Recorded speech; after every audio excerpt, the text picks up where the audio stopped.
বছরের পর বছর এই জমিকে ভালো ফসল দেওয়ার জন্য ডেকে চলেছি। বৃষ্টি নেই, জমি রুক্ষ, তবুও কাজ তো করতেই হবে, হাল ছাড়লে চলবে না। কি হে রামচরণ, এখন ওই পাথুরে জমিতে ঘাম ঝরাচ্ছ?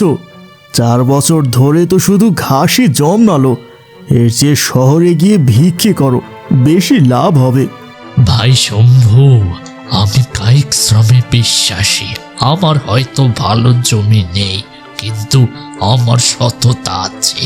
পরিশ্রমের ফল একদিন নিশ্চয়ই পাবো। শম্ভু হাসতে হাসতে চলে যায়। রামচরণ আবার কাজে মন দেয়।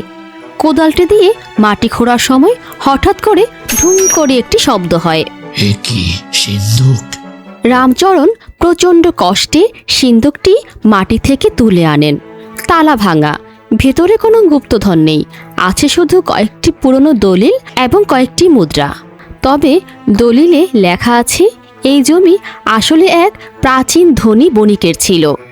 রামচরণ যখন দলিলগুলো দেখছেন তখন সেখানে একজন রহস্যময়ী বৃদ্ধা এলেন। তার চেহারা দেখে মনে হলো তিনি খুব দুর্বল এবং ক্ষুধার্ত। বাবা, আমি খুব বিপদে পড়ে গেছি, খুব খিদে পেয়েছে, আমাকে একটু জল খাবার দিতে পারো? রামচরণ এক মুহূর্ত অপেক্ষা না করে তার সামান্য জল ও রুটি বৃদ্ধাকে খেতে দিলেন। বৃদ্ধা সবকিছু খেয়ে রামচরণের দিকে তাকালেন। আমার কাছে এর বেশি কিছু নেই মা, আপনি ক্লান্ত, আপনি এই সিন্ধুকের উপরে একটু বসুন। তুমি তোমার সামান্য খাবারও একজন অপরিচিতকে দিলে, এই সিন্ধুক থেকে কি পেলে বাবা? কিছু পুরনো কাগজ আর মুদ্রা, এসবই এই সিন্ধুকের আসল মালিকের জিনিস। আমি কালীগ্রামের মোড়লের কাছে যাব, যাতে আসল মালিকের সন্ধান করা যায়। আমার এই সামান্য জিনিস থেকে কোনো লাভ নেই। বৃদ্ধা মৃদু হাসলেন। তার চোখে এক গভীর আলো ফুটে উঠল। তুমি জানো না তুমি কাকে খাবার দিয়েছ? আমি এই জমির রক্ষাকারী শক্তি। আমি তোমাকে পরীক্ষা করছিলাম। তোমার সততা তোমার সবচেয়ে বড় সম্পদ। ওই দলিলে লেখা আছে এই জমির নিচে একটি প্রাচীন ভূগর্ভস্থ জলের স্রোত আছে। বণিক একটি গুপ্তধন মনে করে লুকিয়ে রেখেছিল।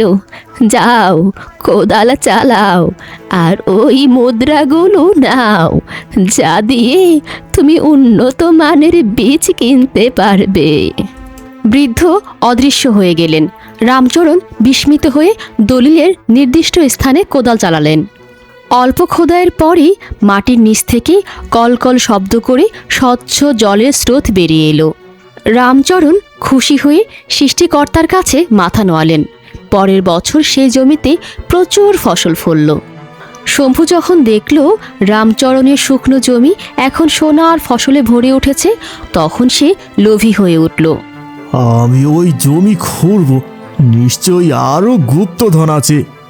শম্ভু দ্রুত রামচরণের জমিতে গিয়ে এলো পাথারি খুঁড়তে শুরু করলো, কিন্তু সে শুধু পাথর আর কাকড় ছাড়া আর কিছুই পেল না। রামচরণ পেয়েছিল তার পরিশ্রমের ফল এবং সততার পুরস্কার, কিন্তু শম্ভু পেল কেবল তার লোভের শাস্তি। কারণ